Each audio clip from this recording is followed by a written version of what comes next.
Kazuto, are we ready? Okay.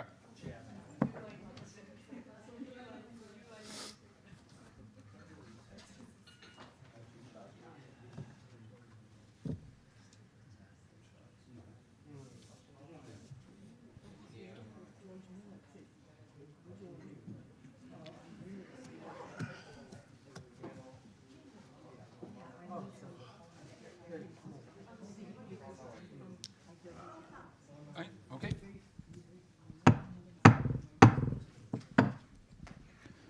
Ladies and gentlemen, fellow journalists, welcome to the Foreign Correspondents Club of Japan. I'm Dan Sloan. I'm president of this organization.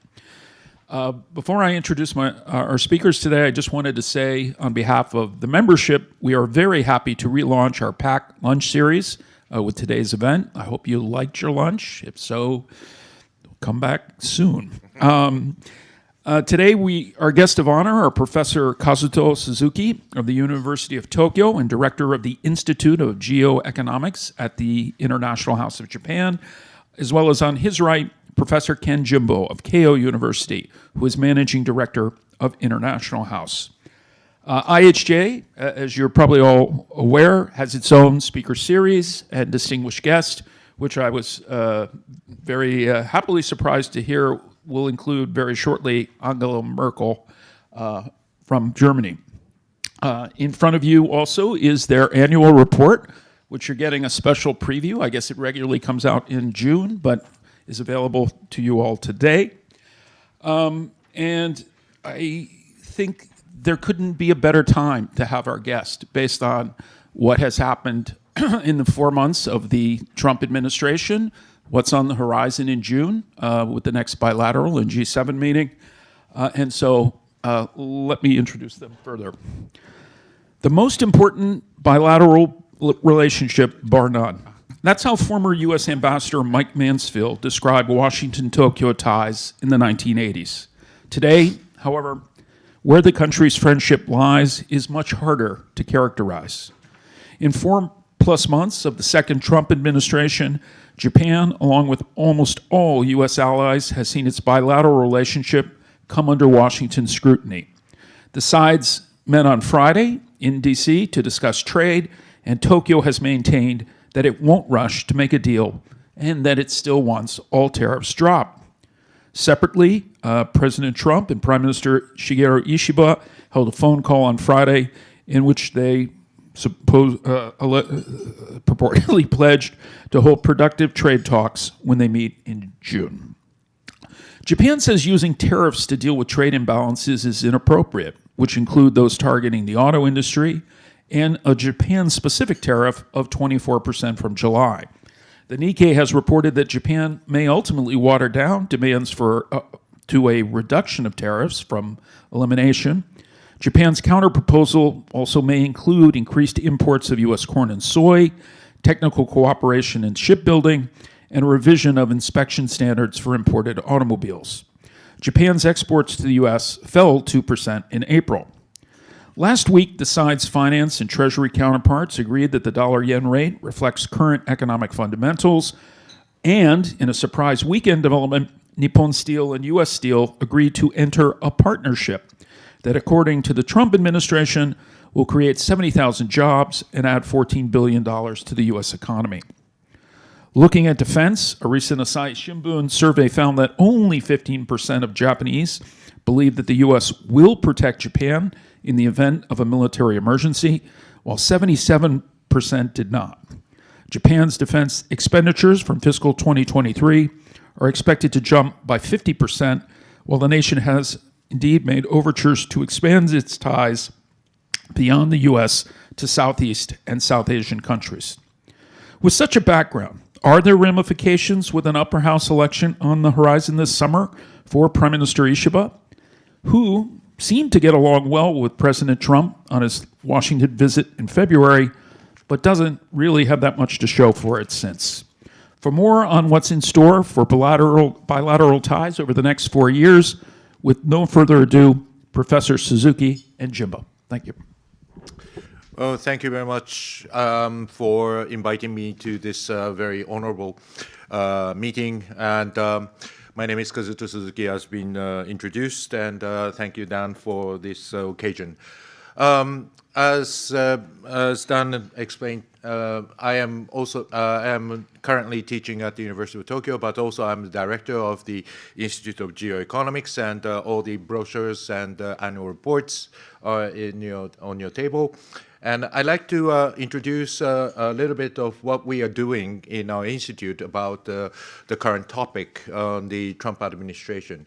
So this is a Japanese version of the what we call the Tora Tora, which is tracking the Trump administration. And we had a very long list of all the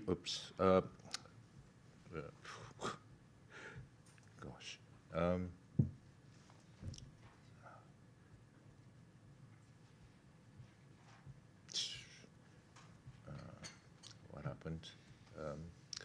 Sorry about this. So this is the only a Japanese version of it. Oh, come on, it was there. Well, anyway, forget about it.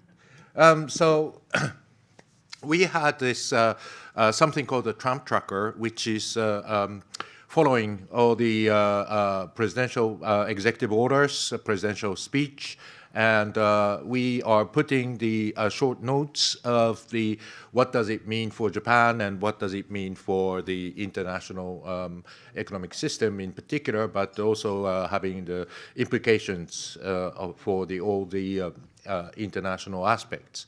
And also we are explaining in various, we are sending out various movies, as well as these lists of the Trump trackers each week, and also we have the collection of the op-ed events of the different in different languages, not only in English but also in French, German, Spanish, Chinese, Korean, Vietnamese, Indonesian, etc. So this is the sort of a one-stop view of what the world is watching in the Trump administration. Also, we do have an English page on what we call the tariff tracker, and trying to trace all the changes of the tariffs policy of Trump administration, and also we have the explanatory notes of what are the legal basis of these tariffs, especially the IEPA, the International Emergency Economic Act, Protection Act, and also U.S. Trade Except Law in Article 232. So these are the how these legal bases are explained in each executive orders, and how these tariffs has implemented. So what are the backgrounds, and what are the strength of these legal means, and what are the limits? So please take a look onto these tariff trackers and the Trump trackers, and if it's connected, then you can see there's an English page as well, and if you click this, you should get it in English. So based on these findings that we have done, and we have the extensive sort of a day-to-day monitoring of the Trump administration's work, what we can achieve, or what we found, were that the Trump tariff policy is negotiable. It is basically for the Article 232 tariffs, which are the targeting on the particular products, such as the steel, aluminum, and the automobile, and followed by the semiconductor, timbers, copper, as well as the pharmaceutical goods. These are the issues that may difficult to change. So the 25% on the automobile tariff may not change, but as you have seen the case of the UK US-UK agreement, it is possible to have some sort of a quota in this 25% framework, and the size of quota can be negotiable. And also the so-called mutual or the reciprocal tariffs are also negotiable. And these are basically these doesn't have the a very firm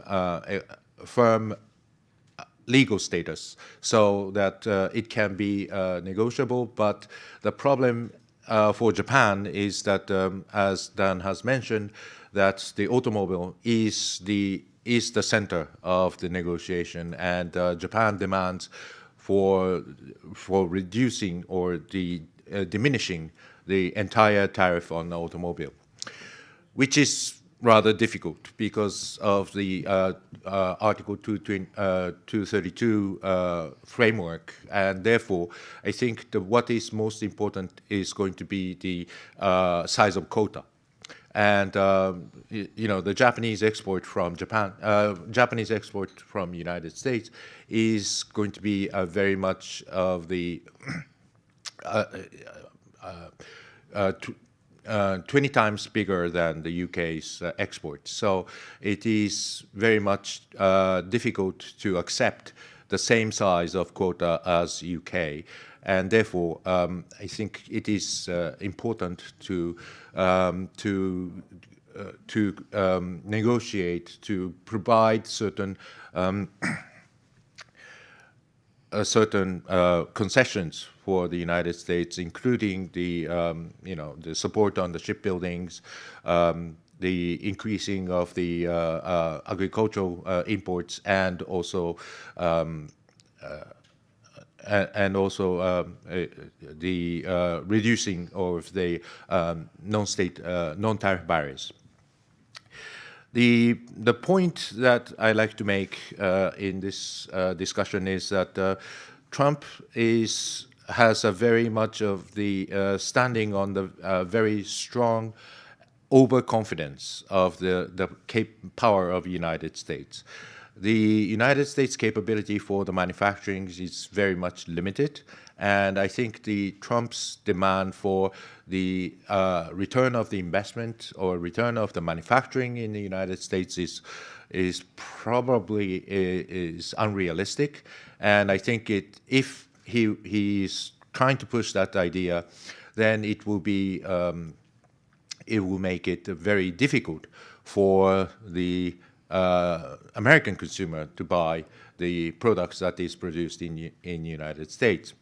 So therefore, it is simply saying that it is at certain points that Trump has to concede. Trump has to concede the enormous size of tariffs. We have seen 145%, so it seems that the 30% or 24% seems to be lower than the 145. But if you compare it to the usual, tariff level, for example, the United States currently has a 2.5% of tariff on the automobile, and now it's now implemented in 25%. So the 25% is an enormous size of tariff, and I think this cannot be. Trump cannot withstand this. So at the end of the day, there will be a certain turning point for Trump to meet, and that is one of the points that the Ishiba administration is trying to make, because if the negotiation goes longer, and probably after the July 9th, then it may be visible for that all the tariffs imposed on any goods that imported to the United States will have a certain impact on the consumer and the market prices. So consumer confidence is going to be downgraded significantly, and I think that will have a significant impact on the midterm elections as well as the Trump approval rates, and possibly to the bond market, and not to say the stock market. So I think the Ishiba's tactics is to try to prolong the negotiation as much as possible, and possibly he may make a sort of a framework deal in the coming June summit, but I don't think there will be any firm agreement on the details of the implementation of the tariff by the June 9th. So I think this will be the sort of an endurance game that, who is going to break first and blink first. And there might be some time that the Trump blink in this moment. So the future is uncertain, and it's very hard to predict. But I think there are a lot of vulnerabilities that the Trump must face, not only the approval rate, but also the relationship with Congress, facing to the midterm election. Well, fortunately, at least at this moment, the budget proposal has passed in the House, but not sure for the Senate. And I think there are possibly the case that some of the Republicans, the Senate has a little bit of majority, but still, if there are 3-person has turned around, then Trump budget will not pass. So basically, I think the Japanese strategy is to exploit these vulnerabilities and to make sure that the time is on our side, so that take our time and make sure that we'll be able to move in our favor of this negotiation. Probably it may be good for the upper house election in Japan, because upper house election, the upper house is basically the decisive constituencies are the single post constituencies, and mostly those are the rural area. So rural area will have a bigger say on the tariff negotiation. If Ishiba administration has conceded a lot in agricultural goods, for agricultural tariffs, or some other concessions to which may play negative to the rural area, then the single post constituencies will face a very difficult problems. So I think for the upper house election, it may be better for the Mr. Ishiba to prolong the negotiation and not to conclude the final agreement, which may have a certain impact on the rural area. If there is some positives that may come, I don't think there will, but if there are some positive outcome will be provided for the rural area, then the story may be different. But at this point, all the concessions that Japan is proposing for the United States doesn't seem to be work in favor for the single post constituencies. So I think it is this sort of an endurance game is the current what should be the strategy for the Japanese government. And meanwhile, I think Japan needs to reduce the dependency on the U.S. export to U.S. market and try to find the other markets. And also, this is an opportunity for the Japanese companies to reconsider and restructure their productivity, and also, finding a different network of the supply chain for the sake of reducing the risks from Trump's unpredictability. So I'll stop here. I'd like to pass on to... Thank you very much, Professor Suzuki. Professor Jimbo. Well, thank you very much. Let me take some time to prepare my slide.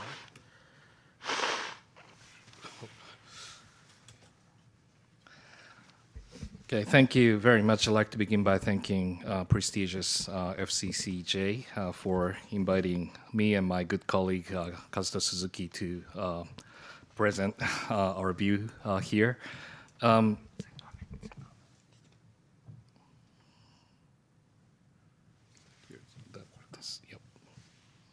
right. We are both working at the International House of Japan, what we, as we call iHouse. You can see if you go to iHouse, you find the modern architecture building, beautiful Japanese garden, banquet rooms, and wedding ceremonies, and all things. But inside the building, we are actually rapidly expanding our portfolio as a foreign policy think tank.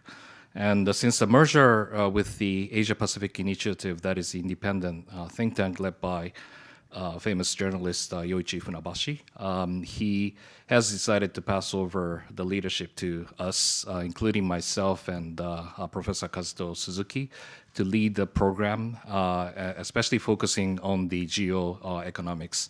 And that's where the Institute of Geoeconomics, where Suzuki Kazuto now leads as a director, and myself serve as a managing director to oversight the whole, the whole program. So we're very pleased to see him almost every day in the office. And he just delivered his current snapshot of the analysis on the geoeconomic affairs, especially focused on the reciprocal tariffs by the Trump administration. And let me focus a bit on the geostrategic side in the Indo-Pacific. And as I myself as a specialist on the U.S.-Japan security relations and East Asian security, so that what really Trump's brings in as a sense of the tectonic shift in the world affairs, but why we are still having some types of the relative silence, normalcy, continuity in Indo-Pacific. That is, I think, pretty much interesting questions to be explored. And let me go to the next slides. So that if you look at around the world, that Indo-Pacific seems to be no longer the zone of the presumed peace, and it is the front line of the great power friction, regional militarization, and competing institutional architectures. And from South China Sea to the Korean Peninsula, from Ukraine to Taiwan Strait, conflict contingence seems to be real. And Japan faces a converging triangle of the threats as delivered by the 2022 National Security Strategy that involves assertive China, unpredictable North Korea, and resurgent Russia. So strategic ambiguity as an age is over. And what we are now witnessing is the architecture of the deterrence being rebuilt node by node, coalition by coalition. And if you look at the 2000, back in like 25 years ago, were marked by the interdependence and optimism. That's where the age where Thomas Friedman from the New York Times delivered the book, The World is Flat. And so, wherever you are, if you're connected with the internet, with the globalization premises, you are eligible to be on the liberalized competitive fields. That's what he tried to deliver, and that was the optimism. And I think that era seems to be over. And the strategic trust has widely eroded. And what we are entering is not merely a return of geopolitics, it is the transition into the multipolar complexity. And economic gravity is shifting, but also so is the strategic influence. So for Japan, the question is no longer whether to engage, but how to shape this turbulence into the navigable order through both competition and also the cooperation. So if you look at how Japan tried to navigate those turbulent era, and I think that as late Prime Minister Abe delivered Indo-Pacific strategy, it has been continuing to be the case that the Japanese government tried to represent. I believe that still matters for Japan's national security strategy. And Japan's strategy is not the binary of the hawkishness or the passivity. It is, to my sense, it is a dual-track approach. It is the combination of the competitive and also cooperative strategy. In defense, Japan is investing nearly 300 billion to deter the aggression and ensure the credible denial capabilities. And in diplomacy, it is deepening the partnerships and exporting stability. And the message is clear. Japan will not be coerced into the strategic submission, nor will it retreat from inclusive regionalism. So deterrence and diplomacy are not alternatives, and they are co-architects of the strategic resilience. And why the Indo-Pacific still matters, and the Indo-Pacific where the rules of the 21st century order will be written or rewritten, Japan's so-called FOIP strategy is not just about the geography, but it's a normative stance. So it asserts that freedom, openness, and the rule of law must remain in the DNA of the regional order. And some believe that there has been an eroding of the so-called rule-based international order or the liberal international order. And the Trump administration is simply antagonizing, try to demolish those types of the things. And because it is being carried out by those liberal internationalists and Democrats who led such kind of very expensive way of United States engagement. But from Japanese perspective, I think liberal economic order and also the rule-based international order is our national security and critical national security needs, because we don't produce oils and we have to import them. And once that the sea lanes of security, sea lanes of communication will be eroded, that is, immediately lean into our national security agenda. So we need multilateralism, we need rules, and that has been sustained. That's very important for Japan and also the middle powers across the regions, because they don't really have a capacity to deal one by one on all things. So it asserts, that in the era of authoritarian surge, Japan is shaping both the narratives and also the networks for rule-based equilibrium. And I believe this remains to be the same agenda, even under the Trump II administration. And the Japanese security logic rests on three pillars. One is shape, deter, and respond. And the first shape is a security environment that rejects unilateral change by force. And the second, deter by building credible costs and uncertainty into adversary calculations. And the third, if deterrence fails, respond decisively, and with speed, scale, and seamless coordination. And I hope this is true. It's written on the paper, but the capability must catch up. And this is more than operational posture, it is a strategic posture. And Japan is no longer just defending territory, it is defending our own way of how the Asia-Pacific should be shaped. So we are living in the era of known like-minded states have become systemic influencers. The Ukraine war is not just the European conflict. It is shattered assumption about the deterrence and power projections. So for Japan, the Indo-Pacific is not the peripheral, it is the decisive theater.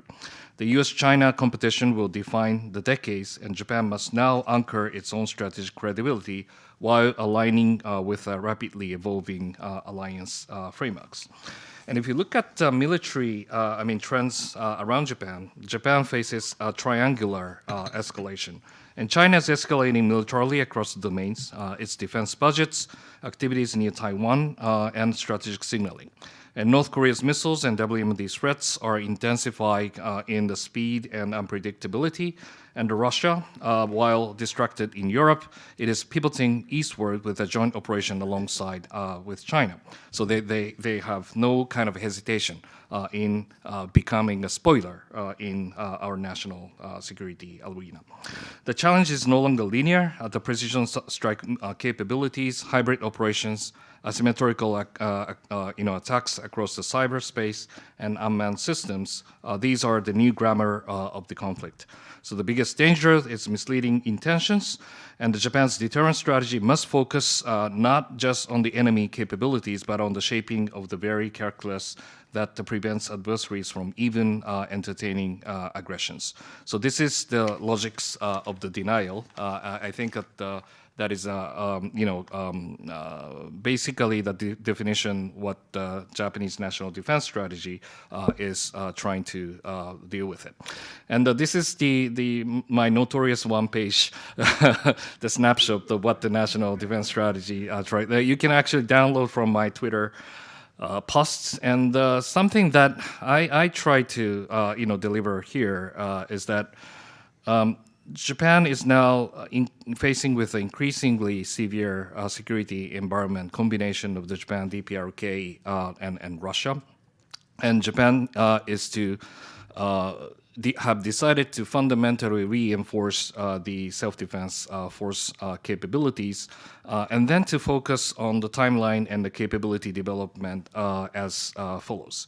And basically that I mentioned about the deterrence by denial is not about the catching up the capability vis-a-vis China, because China has already skyrocketed its own capability. It's almost like a 1 to 5 types of the capability difference that we have, and the self-defense force is no longer able to secure the naval air superiority vis-a-vis China by itself.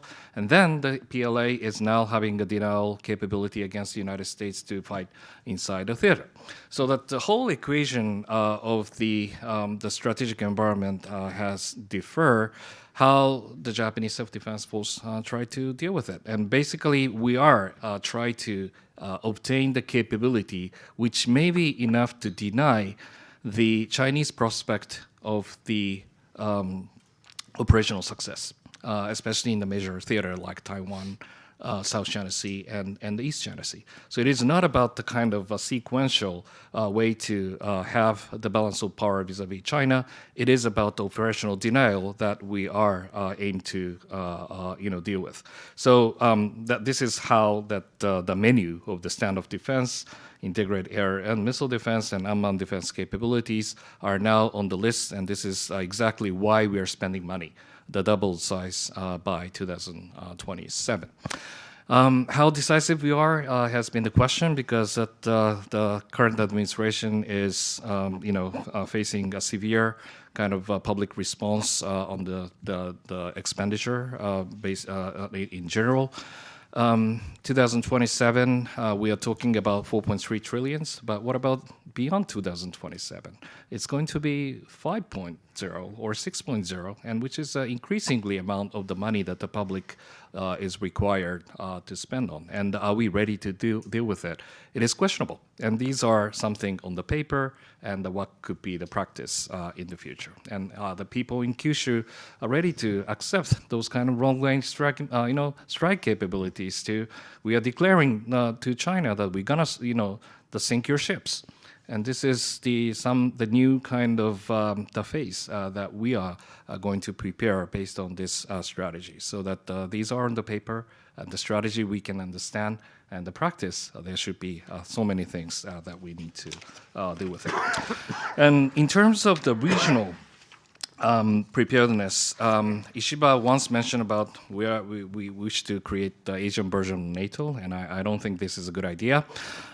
Basically, what we are trying to do is the customizing the unilateral arrangements in today's security dynamics. And definitely that Japan, Korea, Japan, Philippines, Japan, Singapore, Japan, Australia, India, those kind of connections are increasingly important in order to diversify their sources and creating much more I think at a calculated way that both sides can collaborate beyond the bilateral alliances, and that if South Korea, Japan is connected with confidence, that is very important for our integrated operation to deal with Korean Peninsula, in the Korean Peninsula and beyond. And that kind of logic can also be applied for the Philippines, Australia, and else. So that how we can really sustain this kind of portfolio as expanding unilateral really gives a sense after the election happened in June in Korea, July in Japan, and so many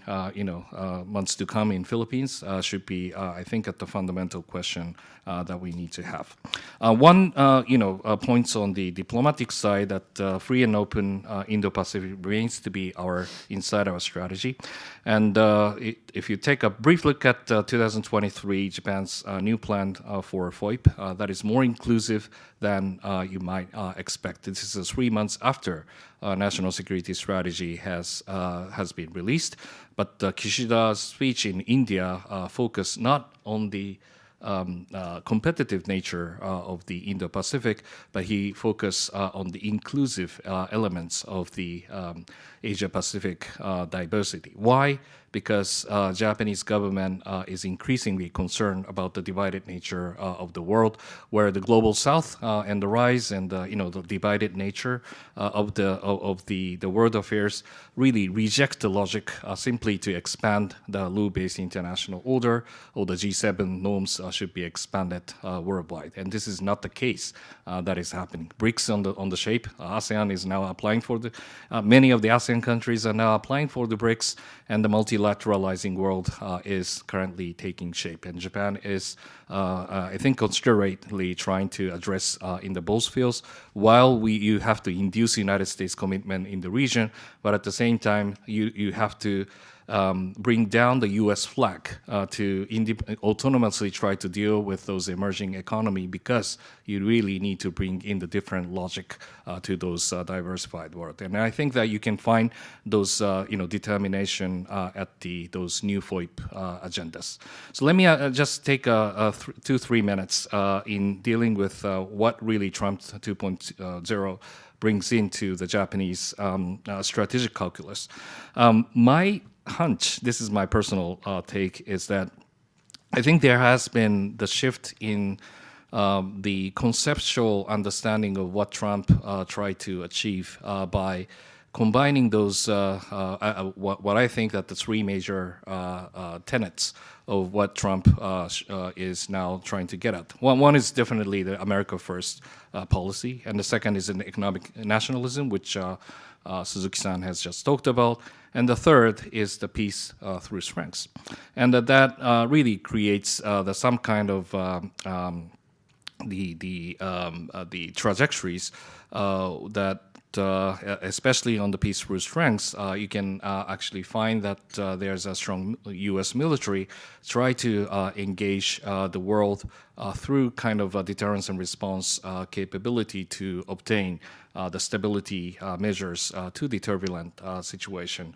But what I thought at this moment is the peace through strengths could mean that the White House is trying to achieve the situation where the United States military intervention is no longer needed. In that case, that you need to have a negotiation. So the terminate the Ukraine war, having a deal with Iran, and then have a comprehensive negotiation with China, even over Taiwan. And why do we need the U.S. military engagements? And why do you need those kind of U.S. alliance relationship?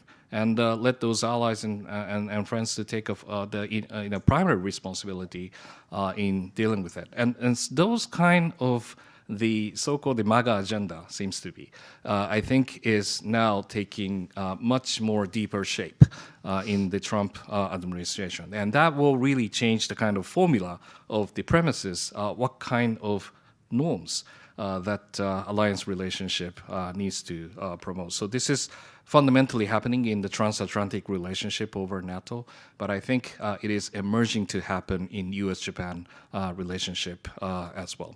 And so my final take is that coming back to the original question, why there has been so much disruption taking place in the world, starting from Canada, Mexico, Panama, Greenland, Gaza, and transatlantic relationship. But seems to be there has been a continuity taking place in U.S.-Japan, U.S.-India, Quad, and beyond.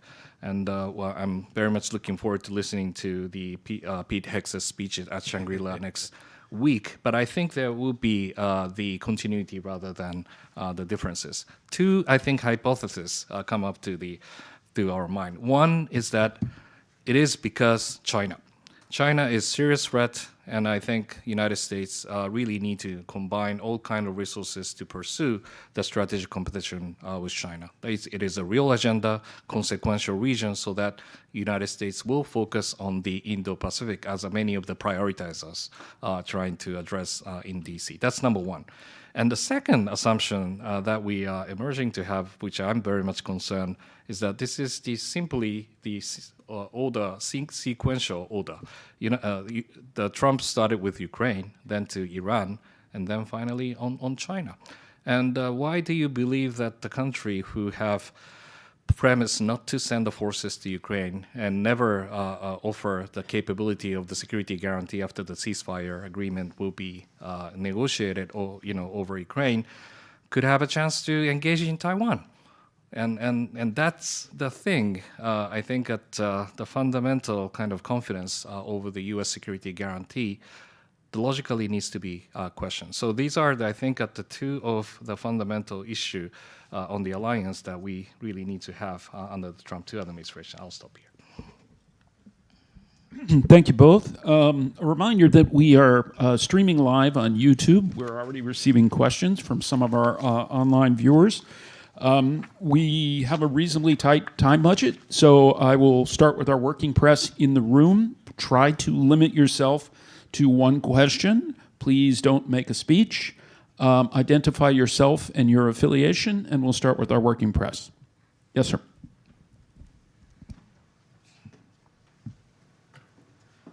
Martin Kolling with the German financial daily Handelsblatt.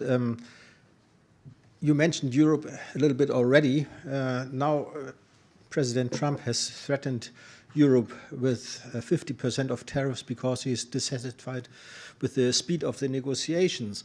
Under Trump 1.0, Japan was also able to slow walk the negotiations to a considerable extent. Do you think? What do you think is the message for Japan from this Trump threat against Europe?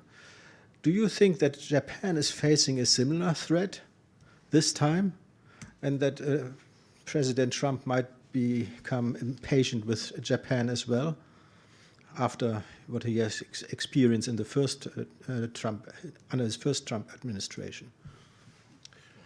I think one of the answer may be a different attitude towards the negotiation. I think one of the probably the strategic or tactical mistake of the EU is that EU assumed that the United States is the allies rather than the competitor. And I think this tariff negotiation is not based on the alliance or the like-minded countries or any sort of a friendly-based negotiation. I think what is happening is that this is a competitive negotiation, and the United States is trying to beat the competitor. So I think that is the basis of the negotiation, and probably in my understanding, Japan has experienced that in 1980s and onwards. So we have certain experience of this tough negotiation with the United States, that the United States looking at Japan as the competitor, whereas the Europe in my understanding, the Europe hasn't experienced that. So I think that makes the difference between the way in which that the Trump administration reacts to the EU's negotiation position and Japan. if I may. Yes, please.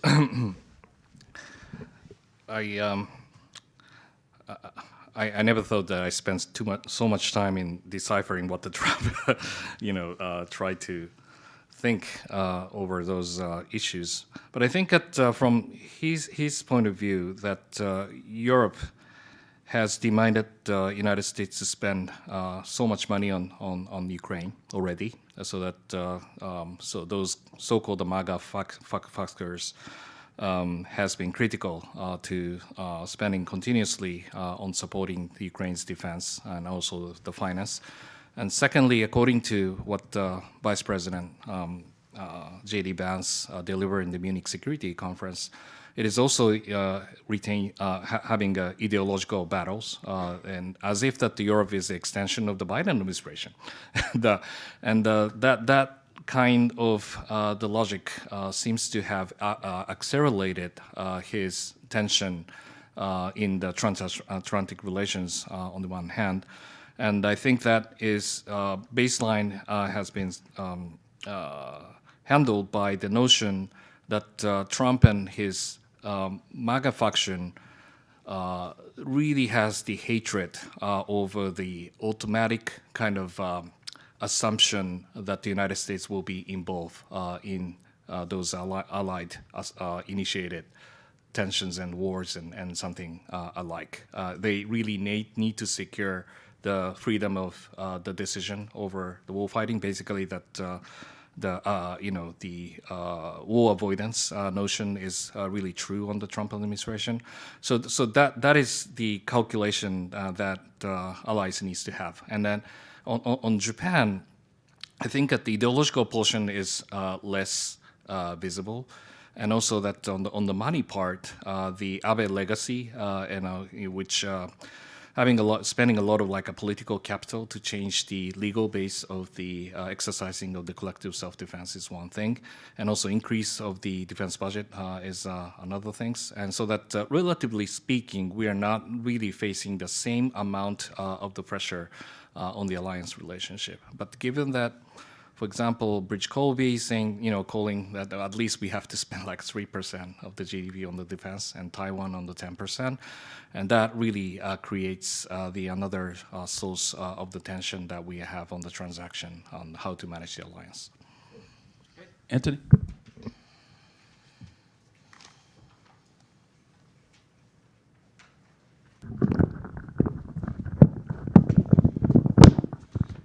Anthony Rowley. I write for the South China Morning Post and other publications. How far is your policy agenda, the policy agenda of the Institute, influenced by the Japanese government, and how far by the private sector and other interests? And how much emphasis does your institute intend to place on regional cooperation, including with China? Prime Minister Ishiba has talked about the importance of dialogue as well as deterrence. So I'd be interested in hearing your views. Right, thank you very much. I think, yes, my institute, or I'm not, I think there are different positions of the way in which that we look at the regional dialogues, and particularly we do have a research group focusing on China. And it is, to a certain extent, we need to make a dialogue with caution. There are a lot of uncertainties and a lot of risks to engage in the negotiation with China, but at the same time, I think that China also needs Japan and South Korea in the context of the Japan-South Korea-China trilateral dialogues, which is now preparing for the negotiation for the FTA. Probably, I think, regional dialogue is much more necessary in order to expand the secure and safe supply chain with Southeast Asian countries. But at the same time, the Southeast Asian countries do not take any positions either on the Chinese side or the US side. So we need to play as a third-party role in vis-a-vis Southeast Asian countries, as well as Japan will have much more stronger, trustworthy relationship with Australia. And Australia is probably the best complementary partner for the Japanese economy. So I think our institute as well are working together with Australia for establishing much secure and safe and reliable supply chain in the region. Just the first half of his question was just to the, I guess, the independence of your policy team. Is it any government influence at all, or? Thank you for the question. We are independent from the government. We do not take any money from a government. We are basically the membership organization based on the membership fee from the corporate members. We have currently 41 members in our list, and probably you can find the list of part of the list of the companies in this brochure. The memberships are paying the fees so that all the 41 member companies are coming from different sectors: manufacturing, semiconductor, airlines, the banking, insurance, etc. So we do not rely on the particular companies and try to establish a sort of an equal partnership with membership companies, so that we provide the services to the members, but this is the sort of a service common to all the members. Thank you. This next question, I'll come to you in a second, Ilgen, from online. It's from Khaldun Azari. He asks, what are the differences and also which is more effective in the responses to tariffs between Japan and China? By United States, you mean? The tariffs placed by the United States. Yes. I think there's a sort of a general understanding that the tariffs on China, I mean, from Trump 1.0, the tariff on China has been there. And during the first term, China has adjusted to the Trump tariffs so that it didn't appear as a significant impact on the U.S. market, but it was, in the average, it was less than 10%. But now the United States, the Trump administration is using the tariff against China as the weapon to negotiate and to bring out China onto the table. So far, the 145% is reduced to the 30%, and China is retaliating to this tariff, but equally dropped to the 10%. But it is currently on the hold for 90 days, and 24% will be added. So eventually, it will be like a 54%. Mr. Trump has announced that the tariff on China is going to be 60%. So 54% is somewhere closer to what he promised during the campaign. So this is quite different from any other tariff. So the tariff on China is basically a different set of the Trump strategy to compete with China and to reduce the trade deficit against China, and also to limit the Chinese economic growth, especially on the high-tech industries such as AI.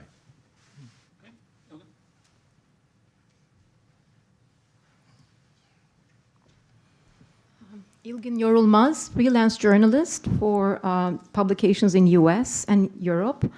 I do not report on politics, so this is a layman's question, if I may just ask you.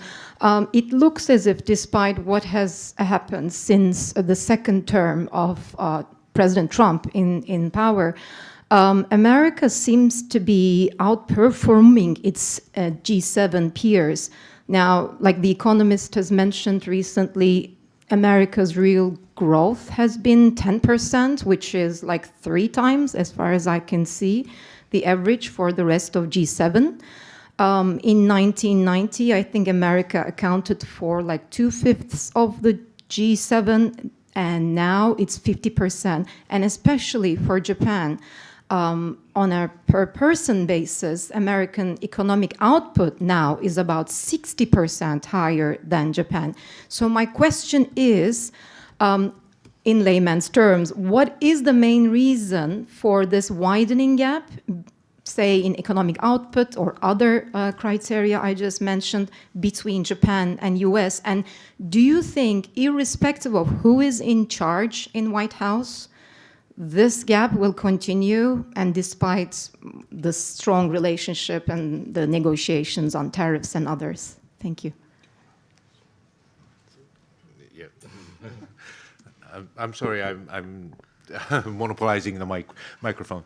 I think there's a growing gap between the Japan and the U.S. economies because the productivity of the United States, and the productivity of the United States comes from the high-tech industry, particularly the service industry, be it Google, be it Apple, be it Amazon. These are the global monopoly on the service industry, and I think this has made a significant differences of the way in which that Japan has grown based on the manufacturing and lack of the productivity in the services. So it seems that if the trend goes on to this, the gap will widen. Mr. Trump's policy is actually going on reverse. He's not giving the favor. Of course, he's not against these AI companies or the GAFAM, but the way in which that he's imposing the tariffs and focusing on the manufacturing creates very much a negative consequences, and especially the migrant policies.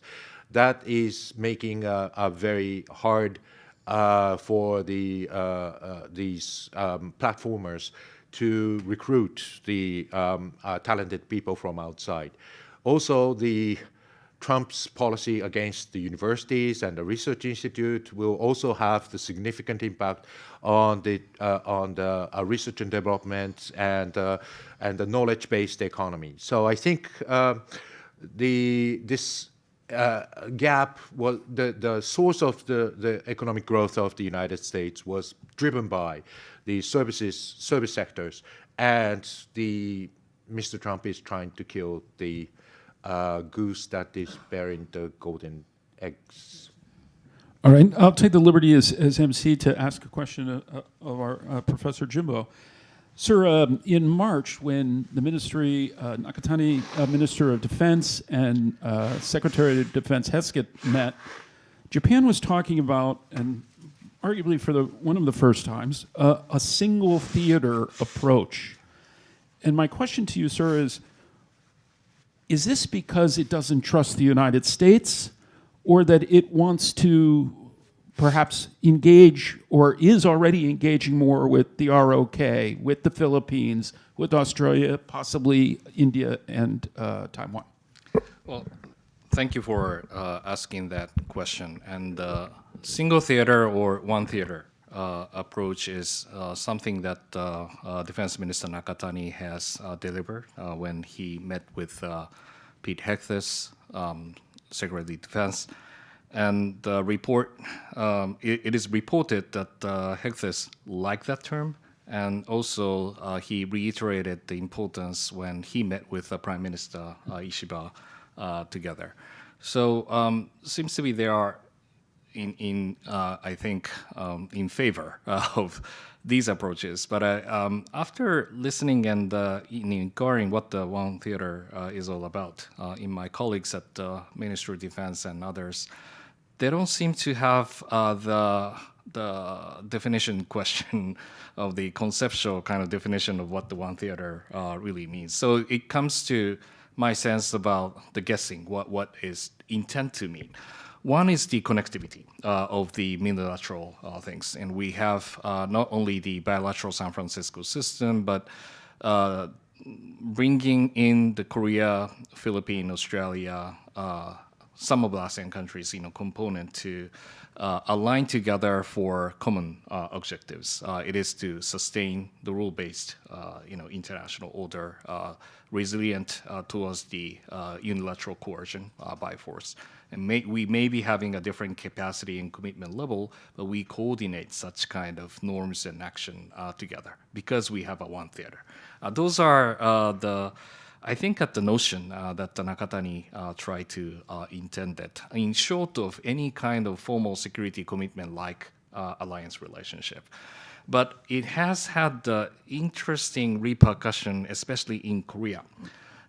If you think about one theater, which means that the Korea is automatically involved in dealing with Taiwan, and it, as a kind of automatically triggered defense commitment in the region, is if the one theater means China, Taiwan, China, South China Sea, what about Korean Peninsula?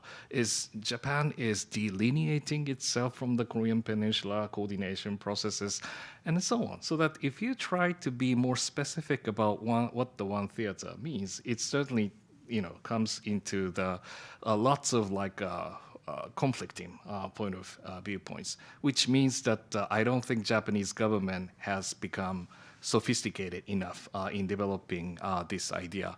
But I think it is not really the time to deny those kind of atmosphere, because one theater has its own traction for some people. And I think it needs to have refurbishments of what really means. And I think, to me, it is about the importance of the multilateral coordination among the like-minded states, but no more than that. And those are, I think, the importance of that All right. concept. Just if I can squeeze in one more question from our online viewership. This is from Andy Sharp at Nikkei. Directly related to Japan ROK, it says, what could be the impact of the upcoming South Korea presidential election on Japanese ROK ties, and at the same time, what might Trump tariffs have also on that relationship? Can I take off first part? So the South Korea presidential election takes place in a short period of time, June 3rd. And it is reportedly that Mr. Lee Jae-myung is taking a significant lead, and most likely that he will gain the landslide victory. So it's a major power shift in the politics. So what happened to those Yoon Kishida era of rapprochement between two sides, institutionalization of trilateral coordination, Camp David Accord, commit for consultations, might happen if the new president comes into the office. And two, I think some projections and hypotheses coming up in Japan. One is that, it is a progressive government, so there has been a lot of revision of the Yoon Suk-yeol rapprochement in Japan is now been discussed. But at the same time, that new president is supported by the new generation of Korea, who is basically in favor of continuing this trend of Korea-Japan ties, and also the trilateral relationship that we have already committed. And unlike what happened during the Moon Jae-in administration, that the North-South ties have been strained because of the North Korea declaration of the state itself is separated from the South Korea, and their confidence in dealing with Russia-China relationship. So it's that the composition of the relationship is significantly different from that era. That really creates the little option for South Korea to turn over the commitment that they had. So this is a kind of optimistic scenario, so that there will be a more continuity than the changes under the new administration. But on the second thought is that that administration will be more exposed and vulnerable to the public opinions, especially whenever that those liberal ideas, anti-Japanese ideas comes up. It is no longer the case that there are the people who wish to support those alliance relationships for the sake of the national agenda of Korea, but they have to be more facing together with those public voices in Korea, and those are the people who supported the Moon Jae-in administration also try to join in the new administration, so that the basic character of the administration may be different, which means that the configuration of how to deal with the bilateral relationship also be different. So I think the Japanese agenda is how much to promote the first, approaches to institutionalize them as much as possible, including those kind of visa waiver things, and also new entry lanes in the airports, and let those kind of general people to think that it is the default things, that Japan and Korea are now much more intertwined with each other, and we do have joint interests with each other, and that there really creates the kind of the public psyche that there should be the continuity that we need to bring in. In case of a tariff negotiation, it's really difficult to compare, because the President Yoon was already in jail, when the tariff negotiation started. So it's not comparable. But I think traditionally the progressives have more difficulties with the relationship with businesses, and also the progressives have more tendency to have closer relationship with China. So I am not exactly sure if the Mr. Lee Jae-myung becomes as a president, then he would take the sort of a traditional progressive views, because again, the Chinese economy, I mean, the support for the further economic ties with China is very much lower, downgraded in South Korea, and there are more concerns about the risks of depending on China. So I think Mr. Lee Jae-myung has to be in a dilemma of facing on the one hand to negotiate with a very difficult Trump administration, and the size of the export, the percentage of the export dependence on in the GDP is much bigger than Japan. So the South Korea is an exporting country, and if the U.S. market is closed, and there will be a significant damages for the domestic industry in South Korea. Many of the South Korean bigger industries, such as SK, the SK Hynix, and Hyundai, are trying to increase the volume of production in the United States, but that's also having a significant impact of trade diversification from production in South Korea to the production in the United States, which means that there will be less employment in South Korea. That will have the significant impact on the supporting basis, the supporters of the progressives. So I think that Mr. Lee Jae-myung may choose to go back to the relationship with China and trying to export more, but the situation is quite different from the Moon Jae-in time, because the Chinese auto industry is outbeating the Korean car industry, and also in terms of the semiconductor, the Chinese semiconductor industry is leapfrogging in its technical capacity. So I think South Korea will face a very difficult time, but I think Mr. Lee Jae-myung has no choice but to negotiate well with Mr. Trump. All right, a very interesting 1, 2, or 4 years ahead. Would like to thank you both for your comments and your time today. As always, and I know you both have spoken here before, we offer you an honorary 1-year membership. As I said before we met today, we look forward to knocking on your door again. Thank you very much, gentlemen. Thank you. Thank you.